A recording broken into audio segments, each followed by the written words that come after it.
Adobe Firefly, qui est en fait toute une flopée d'intelligence artificielle créée par Adobe. Donc Adobe, vous appelez ça comme vous voulez. Moi j'appelle ça Adobe ou Adobe, ça dépend.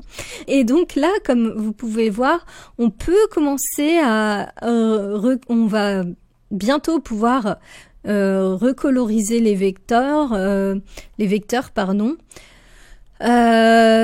a plein de choses qui s'annoncent, et Adobe, ils ont bien fait, parce que Adobe, c'est ceux qui ont fait Photoshop, Illustrator, enfin tous les logiciels de graphisme. Ils étaient très en retard dans tous ces sujets-là, et ils commencent tout juste à s'y mettre eux aussi, et vraiment je trouve que tant mieux, parce que effectivement c'est compliqué de travailler sur des logiciels qu'on se dit peut-être dans 2 ans ils seront has-been, quoi. Donc ce qui est très bien, c'est qu'Adobe ils se sont pas laissés faire en fait, et ils ont créé toute une flopée d'intelligence artificielle qui est en bêta actuellement. Alors moi j'ai pas réussi à avoir la bêta, je suis vraiment dégoûtée, j'ai vraiment essayé, je me suis inscrite plusieurs fois, c'est peut-être pour ça, je sais pas. Mais du coup, j'ai pas réussi à avoir la bêta pour vous, donc on va déjà voir leur text to image, qui est la même chose que Midjourney. En fait, on fait un prompt et on a une image. Il est pas du tout aussi bon que Midjourney pour l'instant, mais ça va venir, je pense. Et surtout que ils sont pas basés sur Stable Diffusion, qui est en fait le logiciel d'intelligence artificielle open source, donc libre de droit. Tout le monde peut prendre Stable Diffusion pour créer sa propre interface pour des intelligences artificielles. Alors du coup, Adobe a créé vraiment quelque chose de maison, et de ce que j'ai compris, ils font tout pour qu'il y ait des consentements des artistes sur lesquels ils se basent, et pour les rémunérer aussi. Donc eux, ce sont les seuls pour l'instant, de ce que je sais, qui respectent le droit, et heureusement, parce que c'est un peu leur clientèle, qui respectent le travail des artistes en fait. Donc ça c'est plutôt bien, voilà. Donc là ils vont nous montrer ce qu'on peut faire, vous voyez, c'est exactement comme Midjourney, on a 4 images, on choisit ici effectivement la taille. Donc là, le style est un petit peu plus à la Canva, je dirais, ça ressemble un petit peu à l'interface de Canva, c'est assez intuitif. On n'a pas besoin d'écrire autant de prompts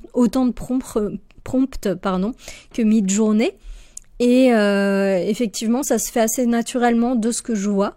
Donc là, on peut générer et hop, voilà, on écrit son prompt ici, et là, on met tous les mots-clés, entre guillemets, tous les styles qu'on veut avoir en plus, en cliquant simplement. Pour l'instant, je trouve que les images sont pas top de ce que j'ai vu. Enfin, c'est quand même pas mal, mais c'est pas totalement, ouais, voilà, ce qu'on peut faire. Ça, c'est pas mal. On voit aussi une image, une photo qui ressemble, ça ressemble à une photo. Mais vous voyez le chien aussi. Alors, et en plus, ça, c'est les exemples qu'ils ont pris. Donc voilà, c'est pas encore ça, je dirais. Même si il y a quand même, on voit qu'il y a quand même une avancée assez intéressante. C'est toujours pas ça, mais voilà, ça. Dans quelques mois, ce sera bon, je pense. Alors, si on compare à Midjourney, voilà, ils sont encore loin de ça. Hein. Clairement, ils sont encore loin. Pour l'instant, Midjourney, ça reste toujours le roi de l'IA graphique. Mais on voit qu'Adobe essaye de faire un petit peu sa part de marché dessus.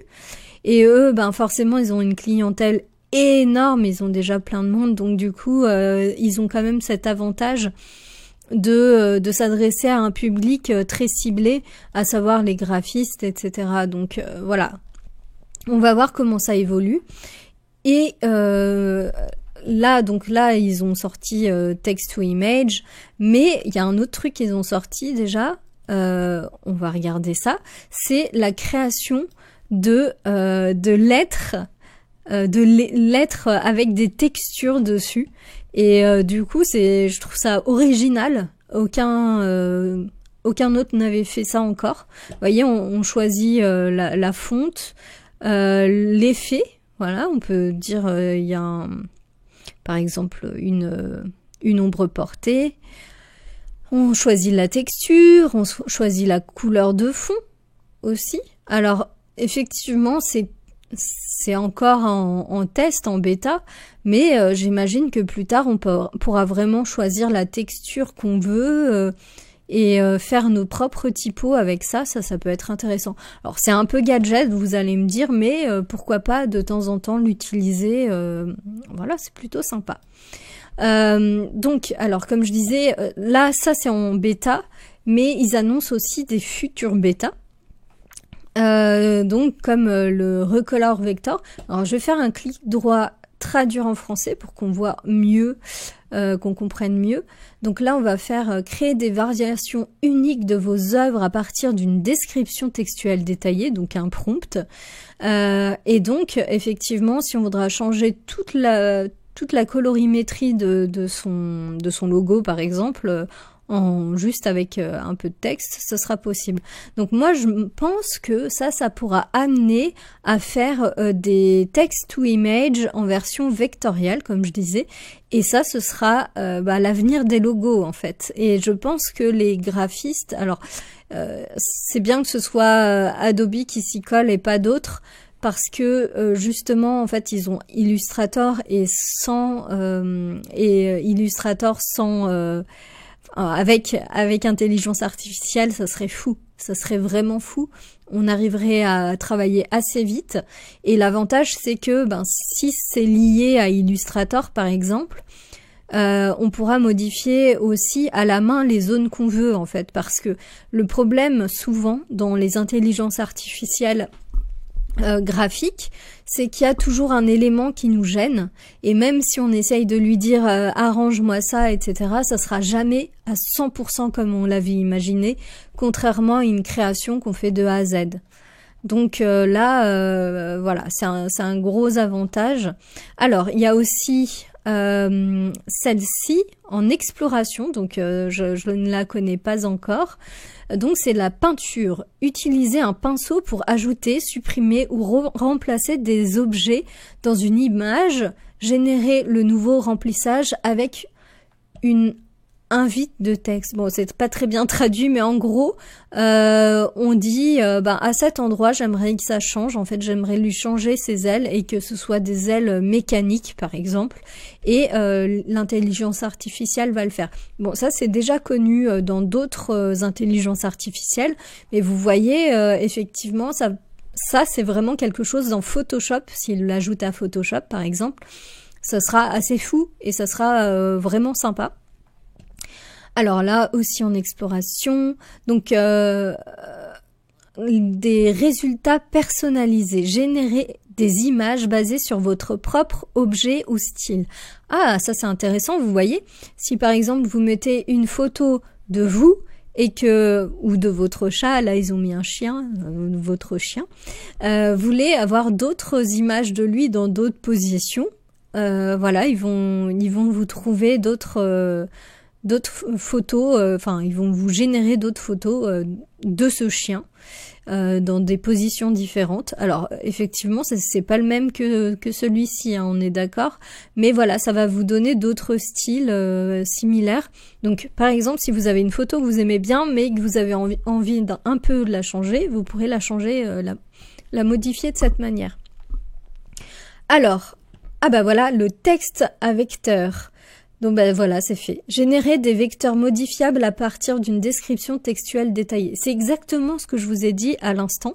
Donc c'est-à-dire que là, on pourra faire nos logos clairement avec du texte en fait. On va faire des prompts et hop, ça va nous générer des vecteurs.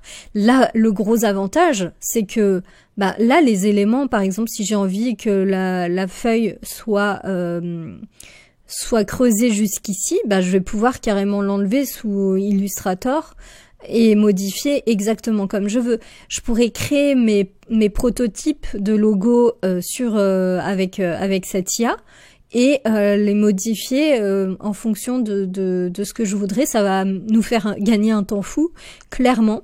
Après, ben voilà, ce qui veut dire aussi, c'est que les logos, ben vu qu'on gagnera du temps, ils vont coûter moins cher. Normalement, ça devrait être le cas. Bon, effectivement, un logo, c'est pas non plus que l'image, c'est aussi discuter avec le client, savoir ce dont il a besoin, ses clients aussi, ce dont ils ont besoin, enfin ce qui les marqueront. Donc oui, c'est un peu plus profond que juste la création de l'image, mais effectivement, là, il y a quelque chose. Il y a vraiment quelque chose, une évolution du métier qui va se faire et très très vite, en fait. Donc, je pense que tous les graphistes, qui travaillent avec les logiciels Adobe vont s'y mettre puisque ils vont les intégrer probablement à leurs outils. Donc voilà, ça c'est clair et net. Alors peut-être que même, vous savez, Adobe Express, qui est le Canva d'Adobe, Adobe, enfin je sais jamais te dire, vont peut-être avoir ces éléments aussi en version pro. Donc on verra.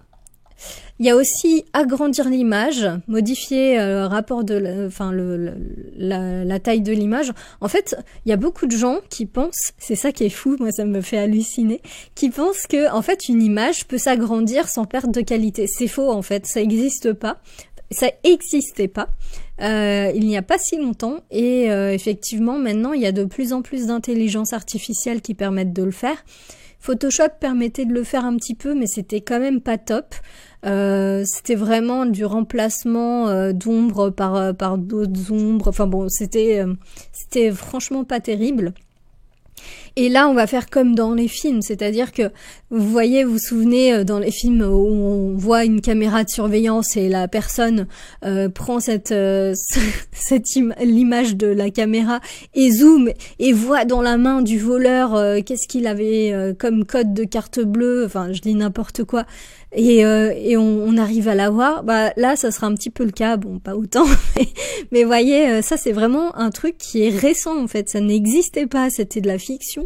Parce que l'ordinateur n'avait pas ces capacités d'intelligence artificielle de zoomer en fait dans une image. Quand c'était une image pixelisée et non vectorielle, donc vectorielle comme je vous ai dit, c'est une image où on peut agrandir, c'est pas de la photo en fait. Les photos, on peut pas inventer les pixels. Bah là, c'est possible, mais c'est des intelligences artificielles. Donc même si vous avez une carte bleue qu'on voit en tout petit dans une image, l'intelligence artificielle ne retrouvera pas les numéros de votre carte bleue, je vous rassure tout de suite. Ce sera de l'invention en fait. Voilà. Donc il y a aussi de la 3D à l'image, c'est-à-dire que vous pourrez faire donc je passe à ça, vous pourrez faire vos objets en 3D et vous pourrez lui donner tout de suite la texture que vous voudrez lui donner. Donc ça c'est vraiment bien pour les personnes qui font de la 3D et qui veulent faire de l'illustration avec. Ils n'ont pas besoin de trouver les bonnes textures, de mettre les lumières aux bons endroits, etc., etc. Là, ça se fera en quelques clics. Donc c'est vraiment une avancée pour les personnes qui font de la 3D, je pense. Moi, j'en fais pas, donc ou très très peu. Donc ça m'intéresse moins, mais voilà. Quoique, il y a Illustrator récemment qui a fait un outil. Enfin récemment, ça fait un moment déjà, mais récemment ils sont pas mauvais dans la 3D. Et j'arrive maintenant à faire de la 3D très facilement grâce à Illustrator. Peut-être que je vous ferai une vidéo là-dessus. Vous verrez, c'est vraiment très simple. Donc ça pourrait être une idée, ouais, quand on veut faire de l'illustration pour faire ça. Alors, texte à motifs, générer des motifs de mosaïque de manière transparente à partir d'une description textuelle détaillée. Donc à partir d'un prompt, on pourra créer un motif comme celui-ci. Donc je pense que ça ressemble à, ça sera du vecteur, hein, je pense, vu l'aspect de l'image, ça fait très vectoriel. Le vectoriel, on le voit quand c'est un peu plat, vous voyez, quand il y a des couleurs un peu plates, voilà. Ça c'est pas du vectoriel, ça c'est du vectoriel. Je sais pas si vous voyez un peu la différence. Là, il y a vraiment plein d'ombres. On voit qu'il y a de la texture. Ici, c'est de l'illustration pure, c'est voilà. Donc faire des motifs, en fait, c'est pour faire une tapisserie par exemple, ou un fond, des papiers cadeaux par exemple. Les papiers cadeaux, c'est plein de motifs. Alors ça, c'est les idées que je trouve tout de suite, mais on peut faire énormément de choses avec les motifs. C'est pas utilisé quotidiennement, ça c'est sûr, mais ça peut être utile dans certains cas. Alors ça, texte à brosser, alors c'est pas la bonne traduction, mais bref, c'est texte à pinceau en fait. Le pinceau, ça s'appelle brush en anglais, donc mais c'est l'outil pinceau dans Photoshop et Fresco. On peut générer des pinceaux. Donc le pinceau en fait, c'est un outil où on peut dessiner, hein, mais l'avantage du pinceau, c'est que on peut avoir une forme particulière. Donc c'est comme si c'était un motif qu'on avait directement sur notre pinceau, comme si on faisait un tampon, si vous voulez. Un tampon, on prend une forme et on le tamponne sur notre feuille. Et ben là c'est exactement pareil. On va récupérer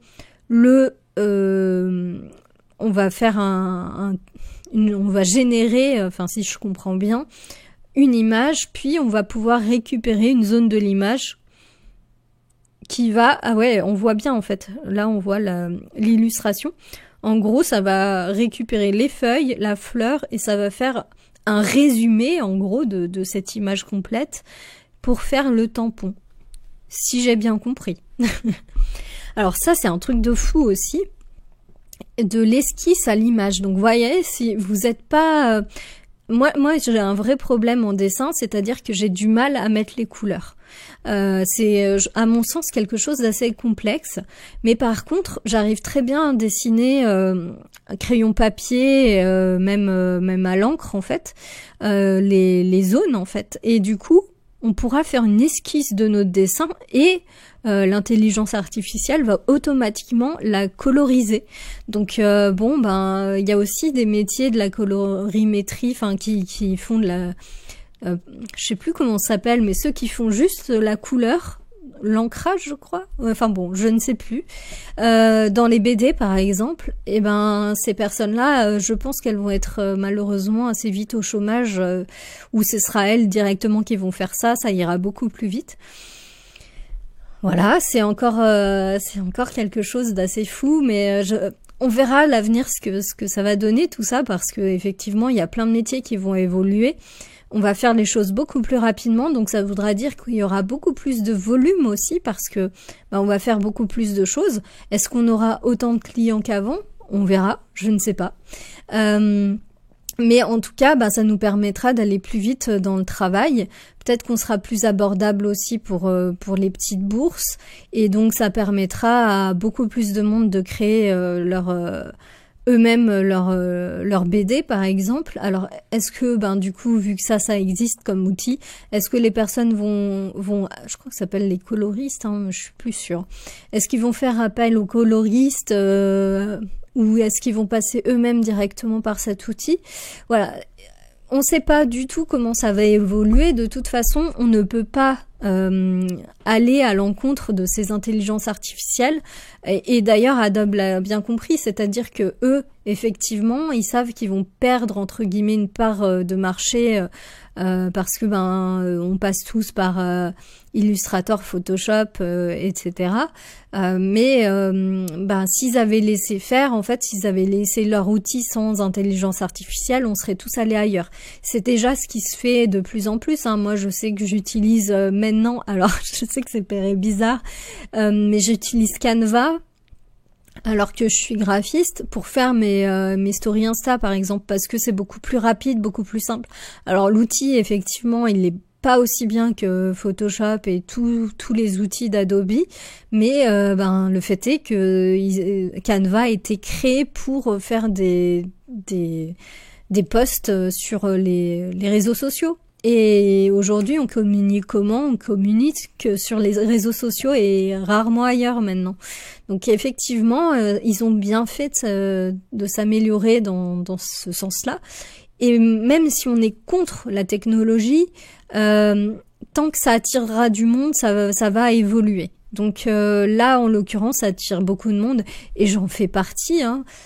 Du coup, effectivement, il y aura cette évolution, donc on ne peut pas aller à l'encontre en fait. Donc pour ça, je pense qu'il faut vraiment s'en emparer, comprendre ces outils et les maîtriser mieux que les autres pour aller plus vite, pour être meilleur, etc. C'est toujours pareil, en fait, il faut être meilleur toujours que les autres pour pouvoir se démarquer. Ou être très très bon en com aussi, ça c'est important. Ou avoir un très bon réseau. Voilà, il y a trois manières de pouvoir s'en sortir, c'est être meilleur que les autres, avoir un bon réseau et être bon en com. Voilà. Donc on va aller au dernier, donc du texte au modèle. Générer des modèles modifiables à partir d'une description textuelle détaillée. Alors ça sera pour Adobe Express, donc ce sera en somme, on va dire, et ça je vais vous le montrer avec Microsoft Designer. Donc en fait, on peut décrire ce qu'on veut avoir directement en mise en page, enfin sur sa mise en page, donc le titre, puis l'image qui sera associée, et donc la mise en page se fera automatiquement. Donc ça c'est assez fou. Mais c'est pas encore au point. C'est pour ça que c'est en bêta. Et maintenant, je vais vous montrer la petite vidéo qui permet de présenter tous les outils. Voilà.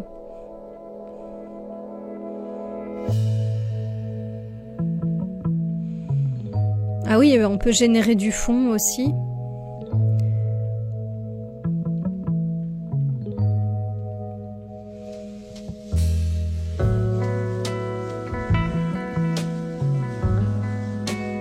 Ça existe déjà sur Photoshop.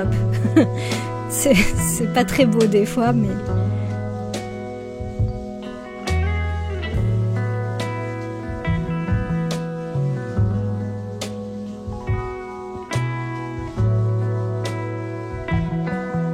Voilà, ça c'est du style Canva, là.